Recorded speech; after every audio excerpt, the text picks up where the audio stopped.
bihi an tubsala nafsun bima kasabat laysa laha min dunillahi waliyyun wa la syafi', wa in ta'dil kulla 'adl la yuqbal minha, ulaika alladhina ubsiru bima kasabu lahum syarabun min hamimin wa 'adzabun alim bima kanu yakfurun.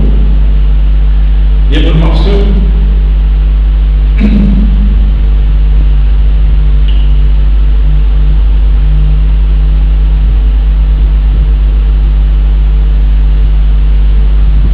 dan tinggalkan orang-orang yang menjadikan agama mereka sebagai permainan dan senda gurau, sedangkan mereka telah ditipu oleh kehidupan dunia. Allah Ta'ala suruh kita tinggalkan berkawan dengan orang-orang yang memang tidak jadikan agama itu sebagai landasan hidup mereka. Sebaliknya mereka jadikan agama sebagai permainan mereka dan senda gurau mereka. Ingatkanlah mereka dengan Al-Quran agar mereka tidak terjerumus ke dalam api neraka kerana perbuatan mereka sendiri. Tidak ada pelindung dan pemberi syafaat baginya selain daripada Allah. Dan jika mereka hendak menebuskan kesalahan dengan harga apapun, maka tebusan itu tidak akan ada, tidak akan diterima langsung. Jadi dalam ayat ini Allah Ta'ala menyatakan bahawa Allah Subhanahu Wa Ta'ala yang menjadi pelindung dan yang memberi bersyafaat kepada kita pada hari kiamat nanti. Tidak ada selain daripada yang lain daripada Allah Ta'ala.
3 hari Nabi SAW puasa 3 hari B 13, 14, 15 tiap-tiap bulan. Kalau tak boleh puasa tiap-tiap bulan 3 hari itu tuan-tuan puasa lah hari Isnin atau Khamis. Isnin atau Khamis. Kalau tak boleh puasa Isnin atau Khamis, puasa lah Selasa hari. Selasa hari lah. Isnin puasa, Selasa tak puasa, Rabu lah puasa. Jadi puasa. Dan kita puasa ini, itu jangan hanya tidak makan, tidak minum.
judi memang tidak anak malaikat.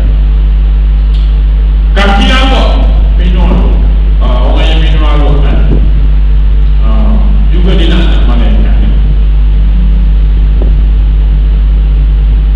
Kita tak kawan dengan orang yang tak minum ni, kita tak rasa pun. Kalau kita kawan orang-orang yang minum Allah, kita rasa pelik. Pelik. Ramai kita minum Allah ramai. Sebab minum Allah tak apa, tapi kalau makan api tak nak dia.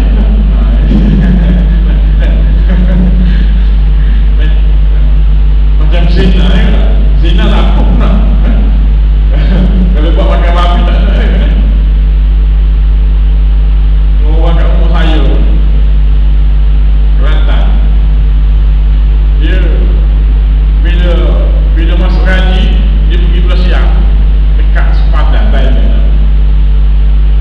Dia pergi dua kan, di sebuah hotel. Lepas tu dia ialah faham lah, malam tu faham lah kan. Dia buat benda haram lah. Esok hari tu nak balik kan? Nak balik perut lapar ni. Bila keluar hotel, kawan dia kata, dia makan. Makan kat mana? Lu kenal? Tak boleh, tu dah siap. Pak Putih. Kalau buat makan, ya. Tak boleh. Tak boleh. Kalau buat makan, tak boleh. Tapi kalau minum tak. Zina tak. Orang yang kaki aluk ni, tuan-tuan, kaki minum ni juga dia nak anak malaikat. Siapa lagi yang dia nak anak malaikat? Isteri. Seorang isteri yang derhaka pada suami. Contohnya keluar rumah, buka orang, tak untuk rambut dia. Ini dia anak malaikat. Anak malaikat ni bukan sekali malaikat anak.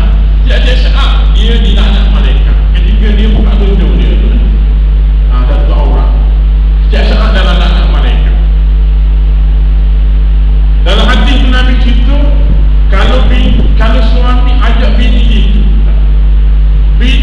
bini pun jawab dengan jawapan yang mengguris perasaan suami.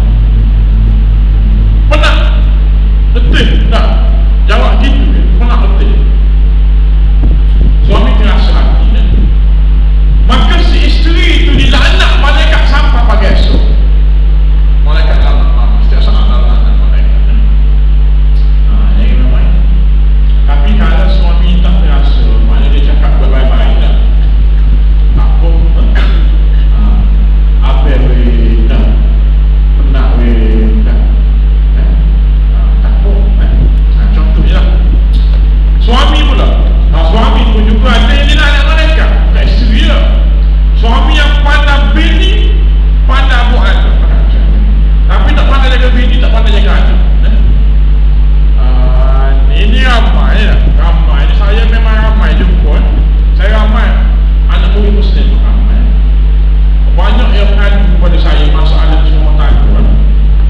Di antaranya suami yang berkahwin, dapat anak ramai, nafkah tak bagi. Anak 5-6 orang, tuan-tuan bagi RM50 sebulan. Nak pakai apa? Bukan makan pasir. Siap bini tak kerja. Lepas tu si suami pergi kahwin lain. Kahwin ambil siya ke tak? Ambil Indo ke? Pergi mana? Bini mana? Tapi tak boleh nak. Ini memang akan dilaknat malaikat. Dia saat berada dalam anak malaikat, hidup dia tidak diridai oleh Allah Taala. Dan sememangnya di akhirat nanti tidak ada syafaat kepada mereka. Baik. Ini yang ketiga. Yang pertama tadi Al-Quran, kita kena ingat. Jadi semua yang kita ingat ni kita kena dapatkan lah. Sebab jangan main-main dengan syafaat ni, ini benda besar. Dengan syafaat ni boleh masukkan kita ke dalam syurga. Kalau kita masuk dengan apa, contohnya lah, wali yang sudah minta jawab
diriwayatkan secerita.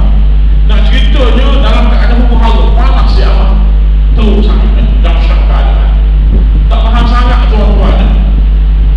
Maka kita ramai-ramai ini akan pergi minta tolong dengan Nabi Adam. Dengan sendiri kita akan pergi minta tolong dengan Nabi Adam. Maka Nabi Adam kata, aku minta maaf lah, aku tak mampu nak minta dengan Allah Ta'ala hari ini. Aku mati sebab aku atas dunia itu penuh. Masa aku hidup dulu aku penuh buah benda yang Tuhan larang.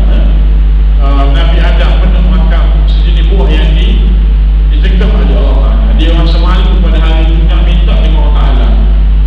Maka pergi jumpa dengan Nabi itu, Nabi itu tak mampu.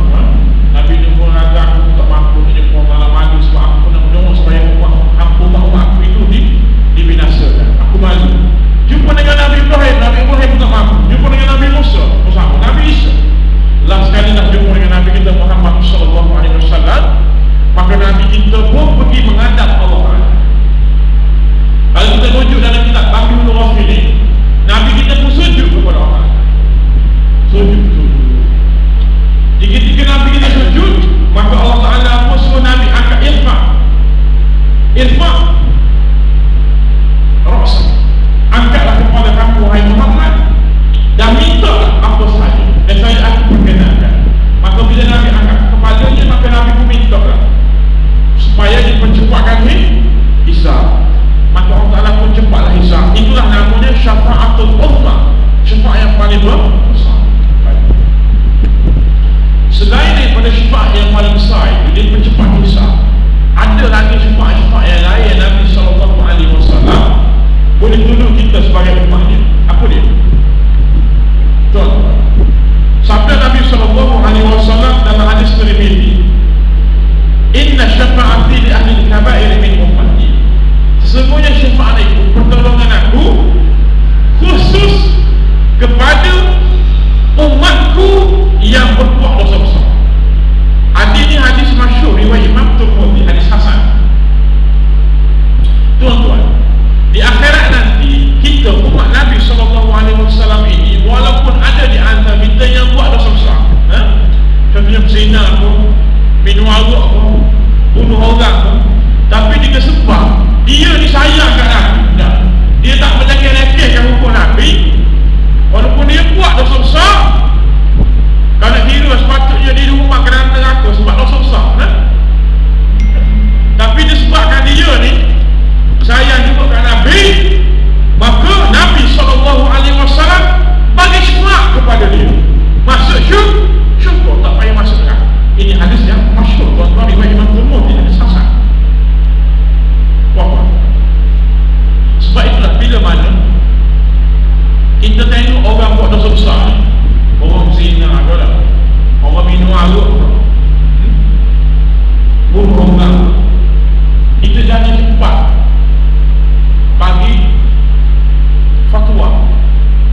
Kita jangan kata kepada dia, kamu ni memang layak masuk neraka. Tak boleh. Sebab yang menentukan syurga neraka ialah Allah. Jangan. Cuma kita berdoa supaya Allah tak bagi taufik hidayah kepada dia. Jangan kita doa. Kalau kita baca dalam kitab Tabiul Ghafilin, tuan-tuan, Tabiul Ghafilin itu peringatan bagi orang yang lupa. Saya suka baca kitab itu sebab kitab itu memberi taujihat, memberi peringatan kepada kita, bagaimana kita nak beri nasihat kepada orang. Dalam kitab Tabiul Ghafilin menceritakan bahawa pernah Abu Hurairah radhiyallahu anhu pada suatu malam lepas solat Isya, beliau dalam perjalanan balik ke rumah, tiba-tiba di tengah jalan beliau telah ditahan oleh seorang wanita. Ada seorang wanita, seorang perempuan tahan dia di tengah jalan. Lalu dia kata kepada Abu Hurairah, wahai Abu Hurairah, aku nak minta fatwa daripada kamu. Abu Hurairah kata, nak minta fatwa apa? Maka perempuan berkata, sebenarnya aku pernah berzina sebelum ini, sehingga aku mengandung dan aku melahirkan seorang anak, lalu aku bunuh anak itu. Adakah boleh aku bertaubat kepada Allah? Mendengarkan cerita itu, maka Abu Hurairah kata, celaka, memang layaklah engkau dihukum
sangat dia, maka dia kata apa? Aku ada 9 tanah kebun. Dan kita tak cerita kebun aku, mungkin kebun tamak lah, mungkin kebun tamak. Maka aku bermula daripada hari ini, aku wakafkan kebun tamak aku ini kepada fakir miskin. Itu cerita dia, tuan-tuan. Baik. Sebab itulah kita bila mana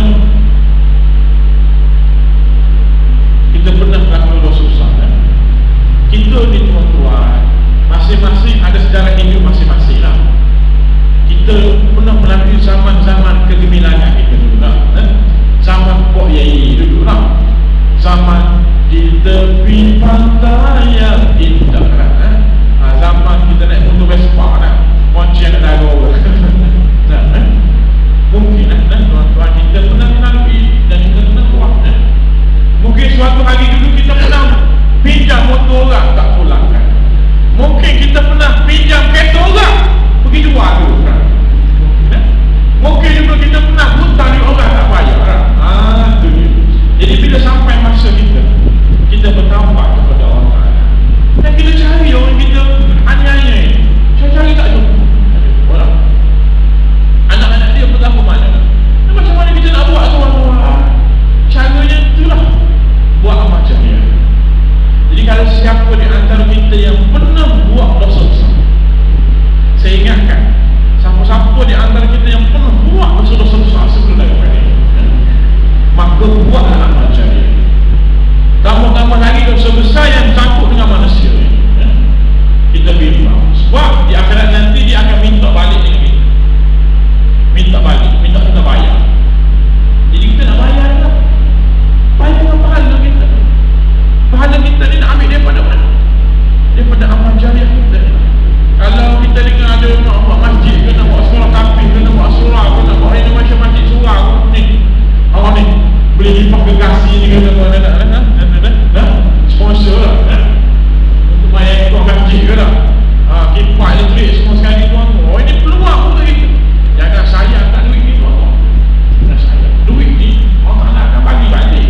Atas dunia ni Allah Ta'ala tambahkan lagi, cepat-cepat Allah Ta'ala akan bagi balik. Akhirat nanti ni pahala ni sampai kiamat dapat pahala kepada kita. Ini amal jariah. Amal jariah buatlah tuan-tuan. Jangan rasa jangan rasa sayang kata duit tu ni. Jangan rasa sayang. Bukannya masa kubur kan, masa kubur malaikat ada tengok buat amal jariah. Memang ada dalam riwayat pada sebut kalau sekiranya kita ni ada buat dosa terhadap manusia, tapi kita cari dia tak jumpa, kita bertaubat lah betul-betul kepada Allah Ta'ala, terus mana cari dia tak jumpa. Di akhirat nanti ada riwayat Nabi sebut Allah Ta'ala pun dia tolong kita. Tolong apa? Dengan cara Allah Ta'ala berikan, tunjukkan satu nikmat besar. Allah Ta'ala bagi tahu kepada orang yang kita aniaya tu, yang kita zalimi, yang kita hutang contohnya, kamu nak nikmat ni, kalau kamu nak, kamu tolong ampunkan dosa di mama. Orang tu kata aku tak nak ampunkan, Allah Ta'ala tahu hari ni nikmat yang lebih besar. Itu mana Allah Ta'ala tolong kita lah, sebab kita bertaubat betul. Allah Ta'ala tak nak, Allah Ta'ala tambah lagi. Aku tak nak, last kali dia nak lah, tapi dia banyak sakit dia nak. Jadi tuan-tuan, fokus je. Jangan kita tentukan orang tu masuk neraka. Tak boleh, walaupun dia buat dosa besar. Cuma kita kena doakan. Selain daripada itu, Nabi SAW juga bersabda dalam sebuah hadis hasan, riwayat daripada Imam Tirmidzi.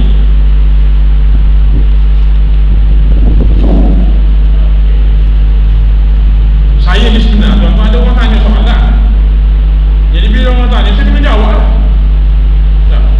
Malam ni tak boleh tafsir saya mana. Apalah ni kita tafsir juga lah. Kita tafsir juga kan. Baik. Okey.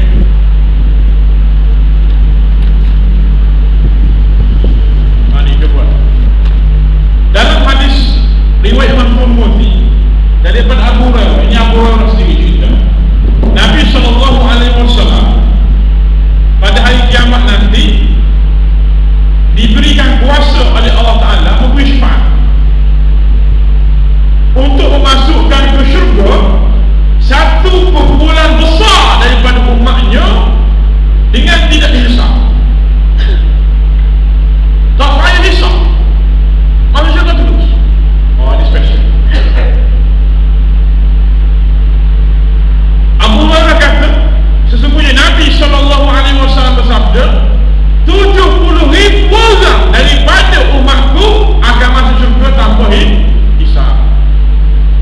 Lalu kemudian Nabi pun berdoa kepada Allah Ta'ala agar dilebihkan bilangan tersebut. Maka akhirnya dipersetujuilah oleh Allah Ta'ala. Maka bagi setiap seorang daripada 70,000 orang itu boleh bawa 70,000 orang yang lain masuk syurga terus tanpa hisab. Masya Allah. Nah, ini dia. Oh, hebat. Kita ni ada peluang syurga, ada peluang syurga. Tapi kena sayangkan Nabi. Jangan lawan Nabi lah. Jangan langgar Nabi lah. Jangan melecehkan sunnah Nabi lah kita. Jadi 70,000 dalam 70,000 banyak je lah. Tak ada kita tahu langgar Nabi lah. Macam tu ya. Dia masuk syurga tak usah. Ini peluang begitu tuan-tuan. Peluang tu kita dapatkan tuan-tuan.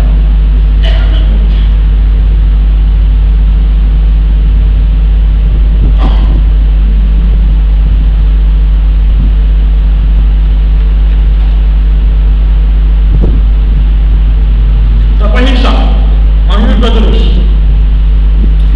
Itu dia. Yang kelima, kemudian apa maksud? Yang kelima, yang boleh berisyarat kepada kita pada hari kiamat nanti ialah para syuhada. Orang yang mati syahid. Orang yang mati syahid itu tuan-tuan, dalam hadis riwayat daripada Abu Darda.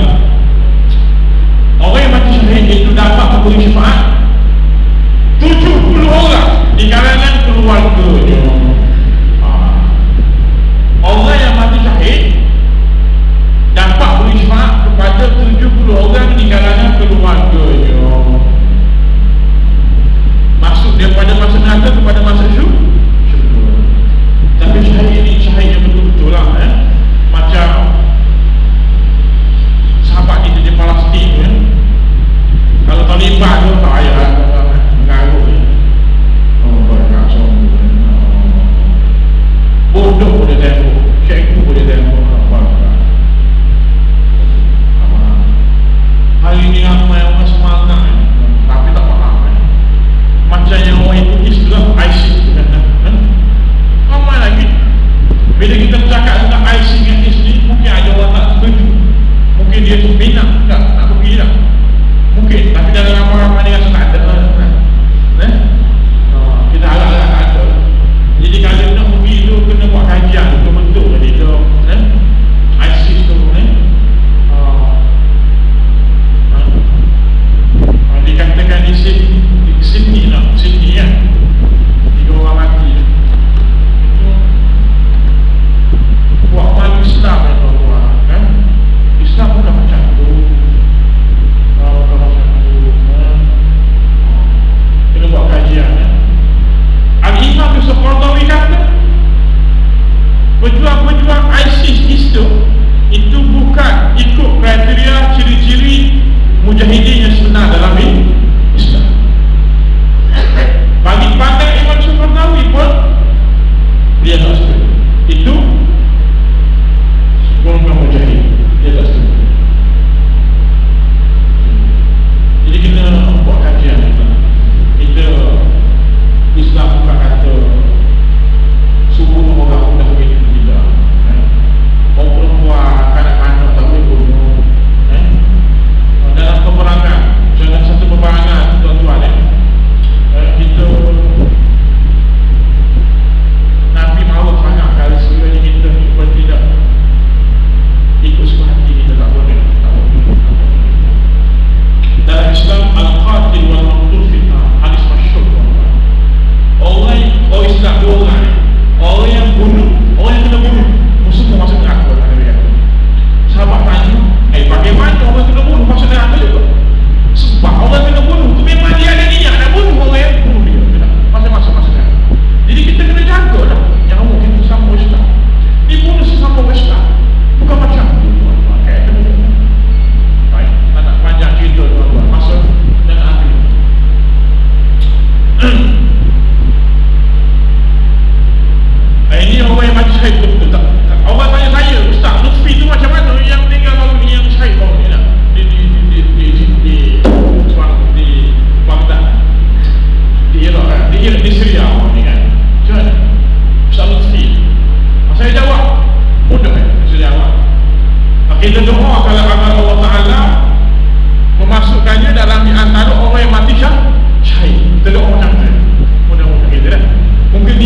bagi tahu Nabi, izinkanlah aku ya Rasulullah untuk pergi bersyahad dalam perang Badar.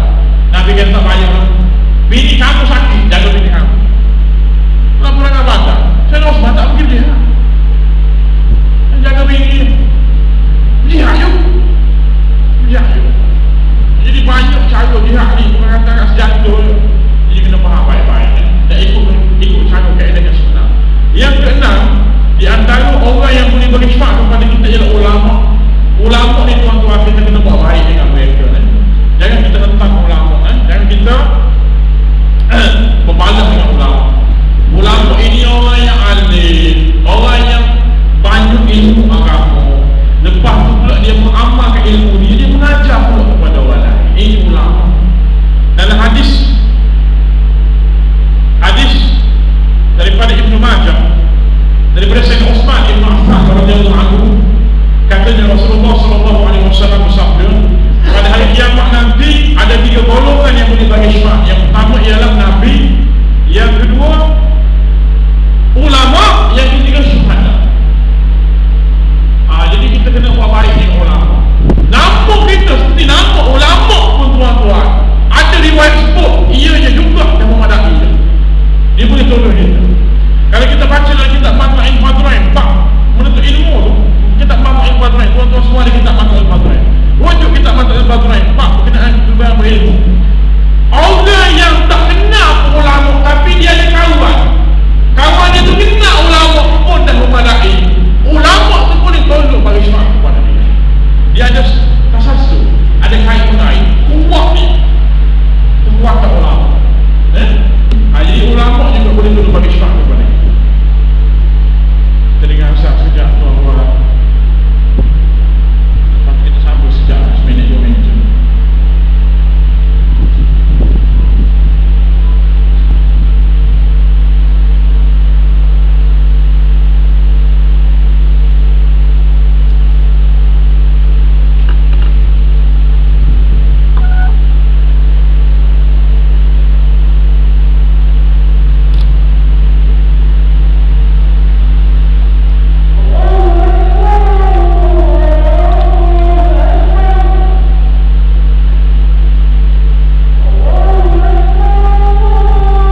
akan dimasukkan ke dalam syurga, dan dia boleh beri syafaat 10 orang keluarganya yang memang dah confirm masuk neraka.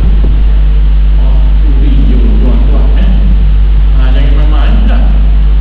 Jadi kalau kita ni ada anak, hantarlah anak seorang yang jadi hafiz Quran.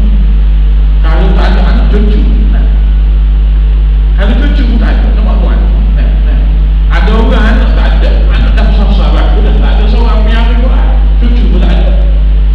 Cuba tuan-tuan, cara dia macam mana? Ulama ajar kepada kita, tolong sponsor, tolong cari hafiz Quran, pada kurang seorang sponsor. Jadi ke anak ini peluang tu, peluang tak nak masuk syurga mereka. Nah, semua nak tak? Apa tak nak masuk syurga nya? Nah, sponsor. Mana saya sekarang ni?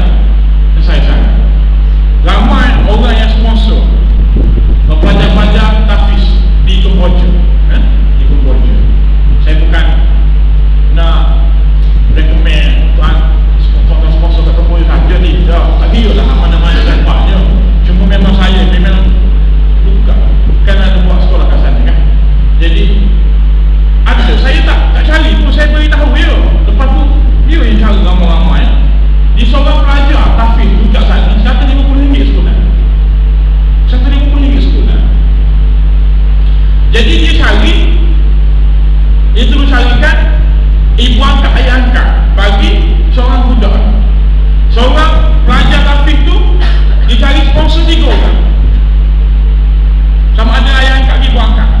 Seorang bagi RM50 sebulan. RM50 sebulan. Jadi 3 orang cari RM50, cukup untuk makan minum, kita semua, bagi seorang pelajar tahfiz. RM50, takkan tak boleh bagi sebulan RM50 tu. Sekali isi minyak RM100 lah. Saya isi minyak RM1 tuan-tuan. Nah, sekali isi minyak. Takkan tak boleh bagi RM50. Oh, ramai. Saya tak kata, saya bukan kata buku tak buku mana pun. Saya cerita dia je yang semangat. Jadi tuan-tuan, kalau tak ada anak kita, cucu kita yang hafal, carilah mana-mana pelajar yang hafal Quran. Kat sini tak perlu ikutlah kat mana-mana. Ini peluang untuk kita masuk syurga tuan-tuan. Bukannya mana-mana pun. Baik, yang terakhir tuan-tuan yang boleh bagi syafaat kepada kita siapa dia? Yang terakhirnya ialah orang soleh. Orang soleh, orang soleh, orang yang soleki, orang solehi, orang soleki, orang yang anak meninggal kecil-kecil. Okay. Orang soleh ni pula, ulama telah beri syarat. Nak jadi orang soleh ni dia kena cukup 7 syarat.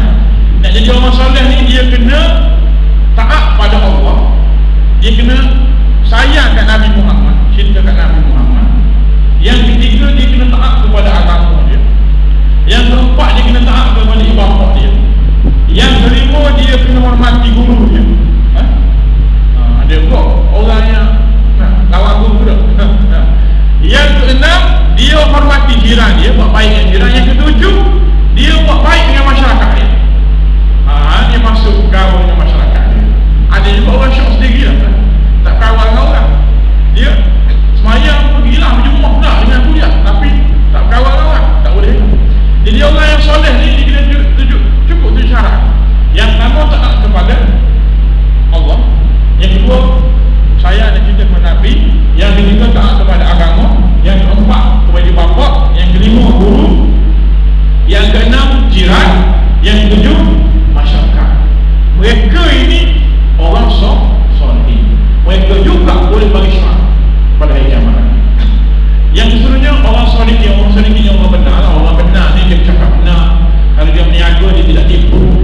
Ini juga boleh bagi syafaat kepada orang. Dan yang terakhirnya, anak yang meninggal dunia sebelum dia tahlilkan. Maknanya sebelum dia akhir balik lah. Kalau seorang budak tu dia meninggal ketika usianya 12 tahun, 12 tahun, belum balik lagi lah, belum keluar hik lagi yang perempuan, ataupun belum keluar mani lagi bagi lelaki, maka dia juga boleh bagi syafaat kepada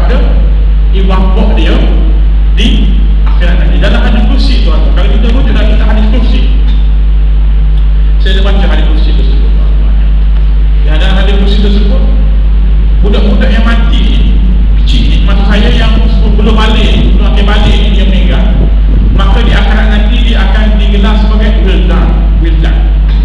Wildan ni budak-budak, budak-budak macam budak-budak remaja gitu. Budak-budak ni bukan budak remaja wildan ni, dia budak dalam umur dalam 3-4 tahun kan? 3-4 tahun. Baik, wali ni wildan. Jadi di akhirat nanti dia akan bermain-main di pintu syurga, Allah Ta'ala suruh dia masuk syurga, dia tak nak masuk. Sungguh hebat, dia tak masuk. Dia lalu dia tanya Allah Ta'ala, kalau aku masuk syurga, bagaimana ibu bapa aku? Ibu bapa aku macam mana? Lalu dia kata, aku akan masuk bila mana ibu bapa aku masuk dulu ke dalam syurga. Maka Allah Ta'ala aku ambil bapa dia masuk ke dalam syurga. Barulah budak tu masuk dalam syurga. Ini bagi orang yang meninggal anaknya ketika kecil tuan, dan dia bersabar di atas kematian anaknya, dan dia redha di atas kepergian anaknya. Ini pahala besar Allah Ta'ala sajikan kepada ini pada hari kiamat.